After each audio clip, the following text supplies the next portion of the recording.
Okay, that's what I thought. So I'll make sure. We don't have many. How many people have we given a shot? We have me, 3. And 8 people on the line so far. Yeah, that's it. Let's see. How many commissioners do we have? 4. 4. And Joe Vayuso is on the line. Oh, he is. Oh, that's good. I missed him. Oh, Sharon's here now too. Okay, good.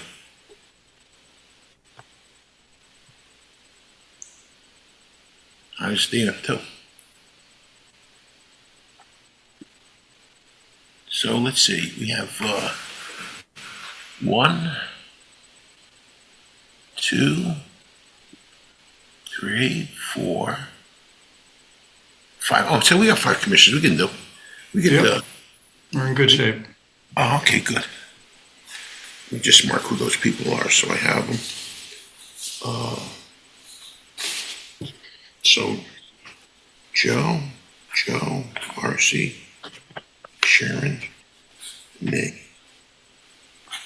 Okay.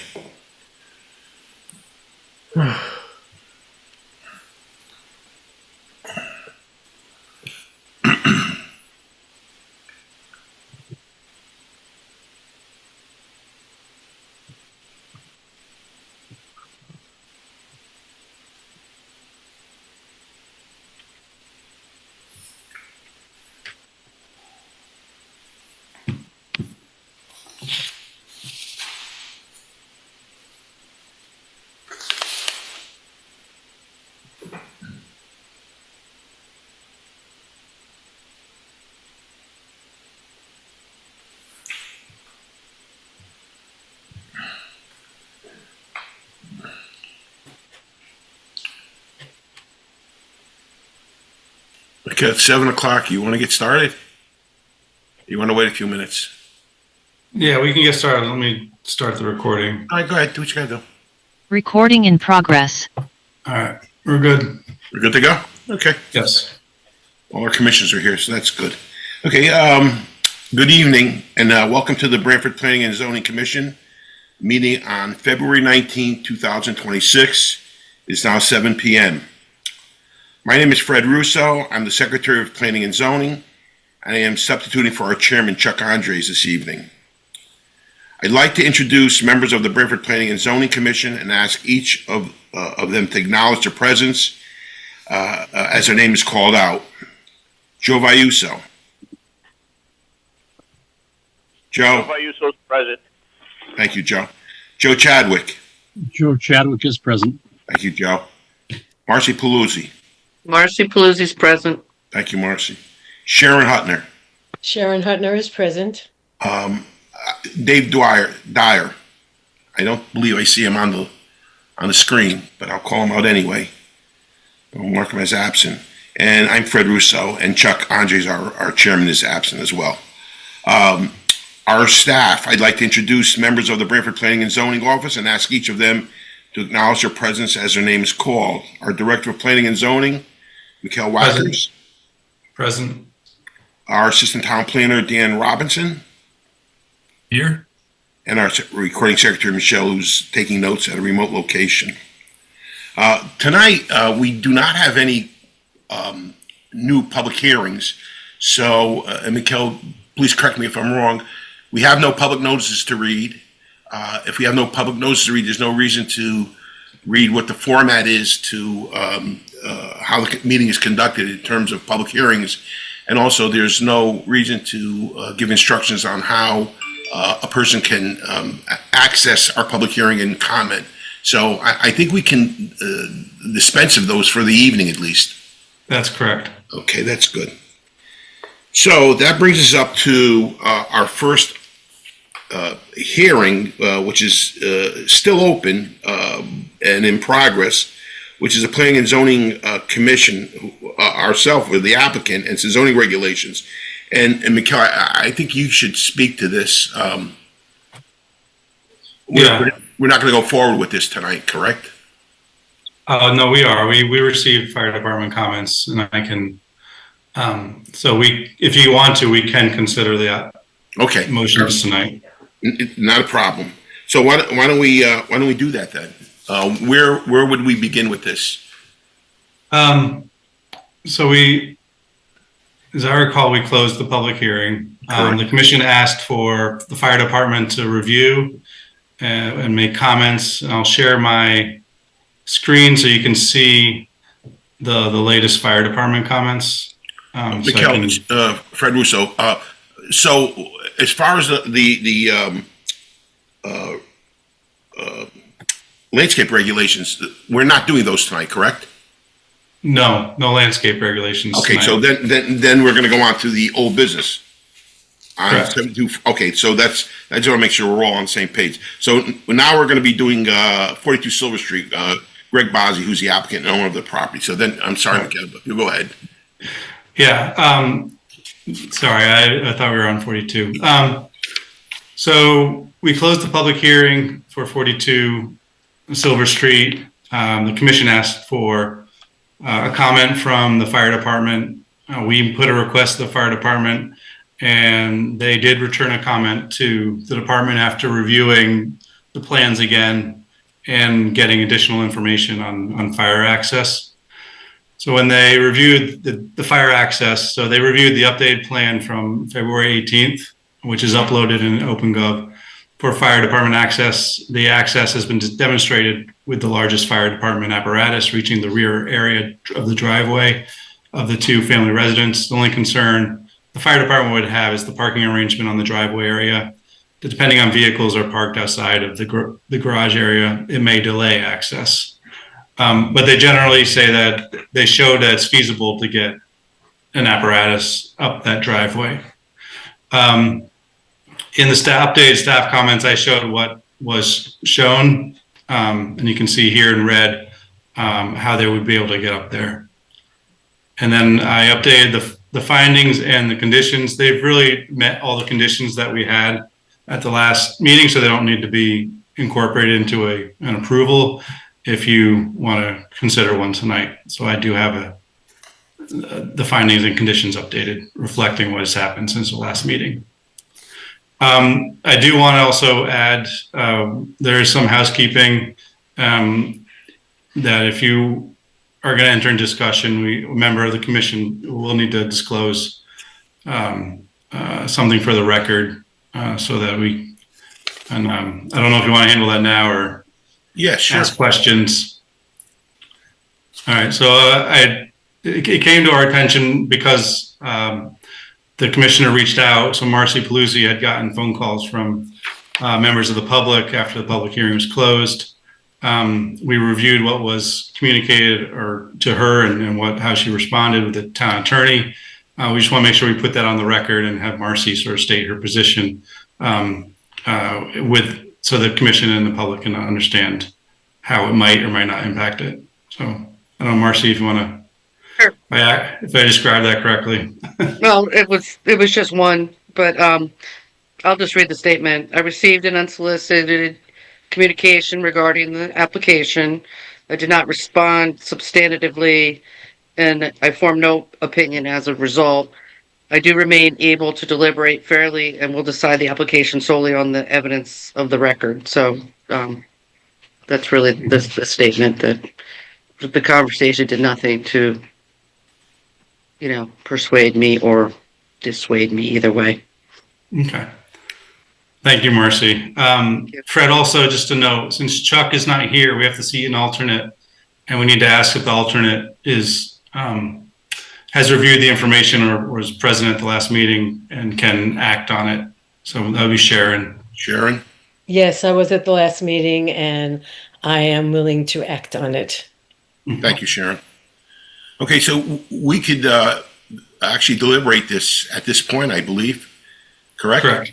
Okay, so I'm not going to pick on Joe because he always gets picked first. So I'm going to pick on Marcy. Well, since you started to ask me if I was at the last meeting and am willing to act on this, I do have a question. Okay. In the fire chief's comments, it does talk about that if there are cars parked by the garage, that could limit the access. So is there some way that we can write in a condition that would cover that issue? I think if you want to sort of put to the fire department or the applicant a no parking area possibly, see if that would cause any issues.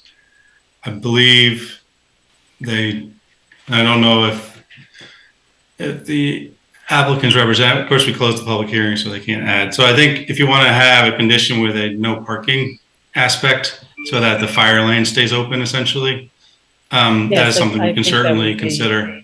Yeah, I think that would be a good idea. Sharon, I think it's a good idea also because it'll put us on record that we've acknowledged that little question that you have. So yeah, I think that might be a good idea to do. Okay, so let's see, Marcy, I was going to start with you. I actually just want to confirm a couple things, make sure I understand it correctly. So in your staff report that you had sent, Mikkel, for the zone, the R1 zone for 2, 3, and 4 housing units, the zone allows more than 4 units, or is it 4 units in one building? I was a little confused by what you meant by that, and coverage, I'd always thought the coverage was like 6,000 square feet per unit, and I don't know if there's any max allowable units. I just hope you could clarify that a little bit more. Yeah. So the zone has a unit cap of 6,000 per lot area. So that's the cap based on the zone. The zone also allows a special exception to allow buildings with 2, 3, or 4 units in the building. Now, if you can accommodate more buildings on the property and stay under the cap, then that's essentially what this application does. Right, it has 3 2-unit buildings. But they could have 2 3-unit buildings, for example, but not 1 6-unit building. Is that what that Correct. means? Okay. Correct. And so based on the square footage, how many total units would be allowable theoretically? Obviously, there's configuration of the lot, but Yeah, it would be 6 is the maximum. So right now if you divide the units by the area, it's around 6,200 square feet. So that would not allow you to go above 6. okay. I just want to make sure that was within the compliance, because as I recall, the only deviation from the regulations was the setback, which they got a variance for, and the height for the garage. No, it's just the variance for the setback. Okay. And did I understand correctly that the fire truck is able to make the turn into the driveway and go all the way to the back? Okay. It can. It is feasible based on the dimensions. Okay. That I just wanted to confirm that because they had made an issue of it blocking the street, Sure. right? Mhm. And then I guess just to recap, they improved an existing difficult condition with the cars backing onto the street by having them nose in off of the parking lot.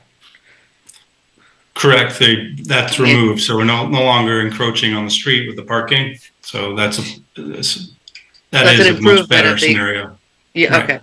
So I guess for me the real discussion point I'd like to hear other people's opinions is, and get the legal understanding is, the applicant is working within the requirements of the zone and is improving an existing condition along the street. What legal responsibilities does the applicant have over things they can't affect on the street? The existing condition of the property, the street beyond his driveway, where you've got a hill and trucks coming down. Like, is the increase in traffic? I know we didn't hire a traffic person, but I was thinking about this. It's 3 units, maybe 2 cars per unit twice a day. Like, I don't know how to evaluate that threshold and understand what the liability necessarily might be of the landowner for the situation of the street, which predated zoning. I mean, is there any Yeah, correct. I mean, they're providing all the off-street parking to accommodate based on our regs. So I think they're providing well, it's on the plan and in my notes or in the staff report. Again, it's like the conditions that are not under their control. Obviously, the street was built at a certain time frame. It's in the conditions that are of concern for the neighbor are not worsened by this application necessarily. If anything, it could be argued that the parking situation has now been improved with respect to where this lot comes and intersects with the street. But largely, when you start talking about off-site conditions, yeah, it's hard to say how those disqualify this application. Those will exist if you approve it or deny it. The applicant has tried to, if traffic was the concern, they pulled all the traffic onto the property. They've addressed fire safety to the satisfaction to the fire department. They're managing stormwater within compliance of the regulations. The density is below what is allowed. So it's hard to sort of say that there's something, I guess, specifically being impacted by this proposal that doesn't already exist today and wouldn't really be different if it was approved or denied. So those are basically the points that I've been thinking about throughout the week in preparation. And I think the conversation is self-evident. So, I mean, I don't know what other people's opinions are, but I'm fairly clear of how I would vote. Thank you, Marcy. Sharon, how about you? You're on mute. Unmute yourself. Okay, sorry. I'm okay. Okay. Okay. How about Joe? Joe Chadwick. Yeah, I've got nothing really to argue about on this. The fire department at this point is aware of it. They can establish a pre-plan.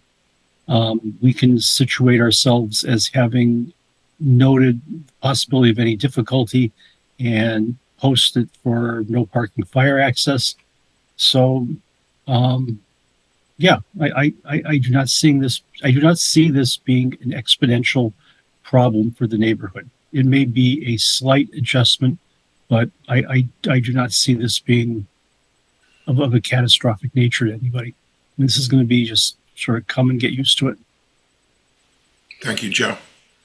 And Joe Iuzzo. Okay.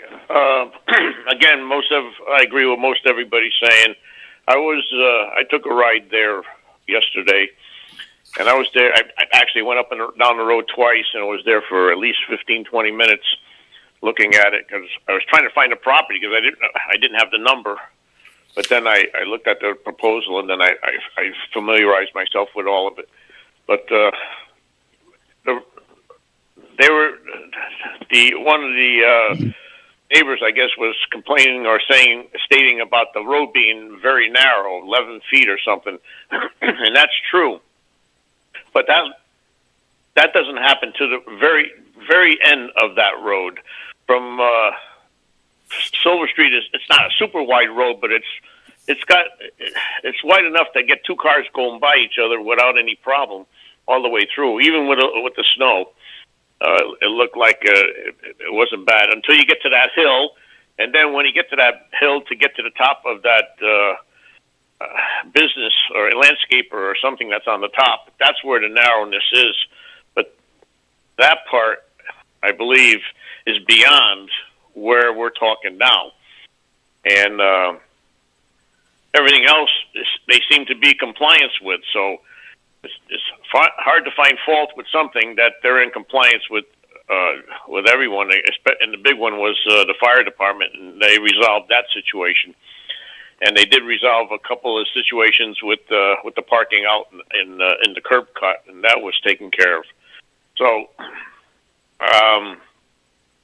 I'm in agreement with what I'm hearing from as far as this proposal. So I don't. like I said, I had to see it for myself, and because I was concerned about that 11-foot road area where it was that narrow, and I was trying to figure out where it was, but it's where at the very end of that road, and that 11 feet only, as far as I could tell, is only feeds up to that landscaper at the top of the hill. The rest of the whole neighborhood is serviced by the road, which is wide enough to accommodate 2 passing cars and with extra space to go with it. So I'm good with it. Thank you. Thank you, Joe.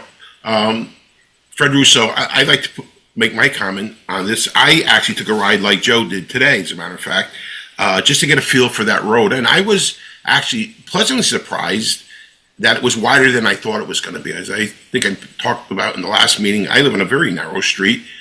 That one's much more wider than mine. I'm not going to try to make that comparison, but I'm just saying it was wider. I just thought it was narrower.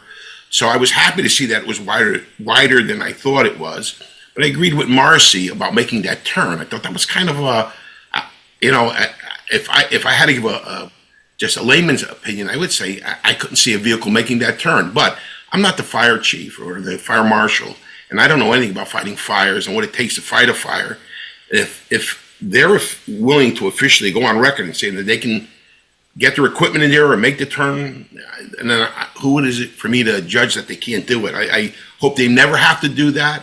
I think if there was going to be any alarm, brought to the attention of anyone, including this commission, the fact that the house just up the street caught on fire, and I don't know I see it all boarded up when I was up there, but that would be a wake up call that, hey, we had one fire that had a fight that was tough all the way at the end of the street, and I would think that it would make them think that if this wasn't good for that street or the residents, that the fire marshal would not have given it a positive report. So I agree with everything that all the other commissioners said. I think that they've met all the regulations. The fire marshal is on board with it, and I agree with Joe. Like anybody that lives on a narrow street, and as I said, I'm one of those people.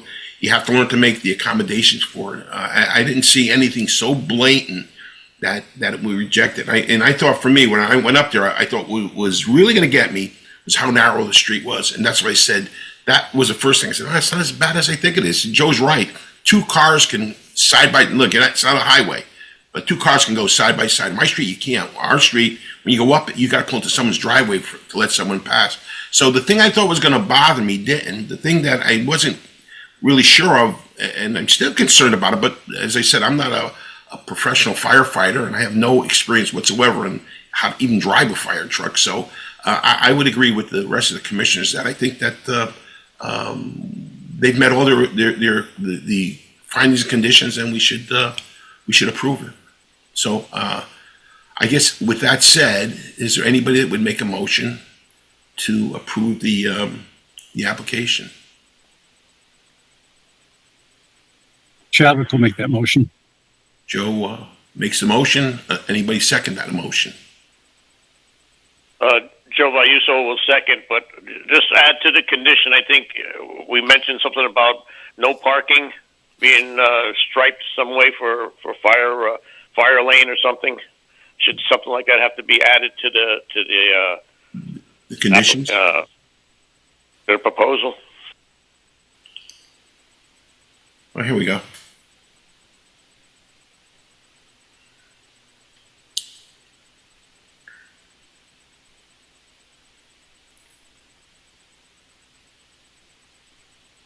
Hello?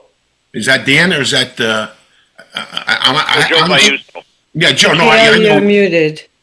You can't see the screen. Yes, that condition was added, Joe. It's Marcy. Yeah, and Michaela's muted. Oh, okay. Oh, why is that? Because I had to unmute myself, sorry. Oh, okay. Yeah, so I added a condition that no parking signage and marking shall be implemented to adequately identify the fire lane. Okay, so that, Joe, does that answer your question? Yes, it did. Okay, good. So we have a motion. I'll second it. And Joe, you're going to be the second. So let's go around and see who's going to say yes or no. Joe Vayuzo, how do you vote? I vote for approval. Joe Chadwick? Joe Chadwick in the affirmative. Marcy? Marcy's in favor. Sharon? Sharon's in favor. And Fred Russo's in favor, so that motion is passed. That proposal, yeah. Okay, so next we have new business. Mikhail, you wanna give us a little rundown about this one here? Vincent Grillo, applicant and owner.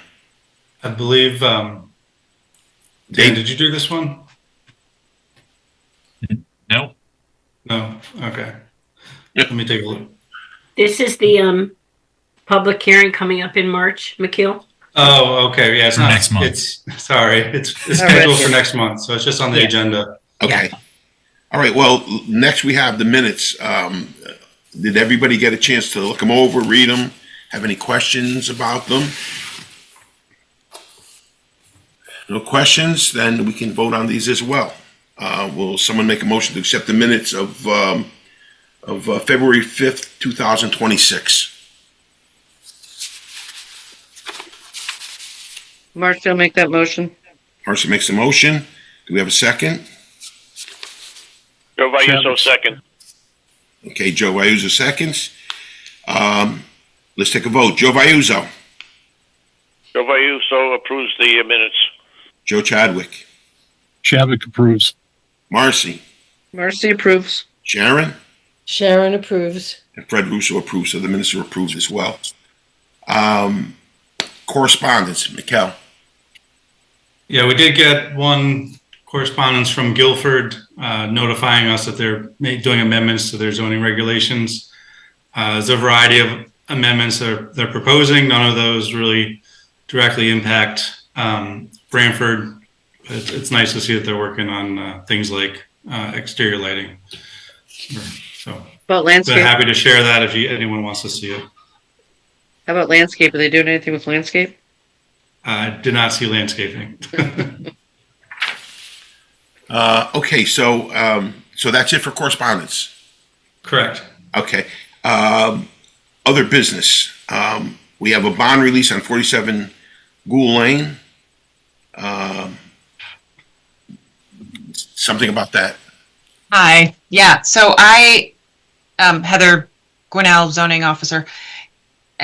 Yes, there was a request for this, and I have been doing a deep dive to find out exactly what the bond was for, as in the work to be done, as well as the amount.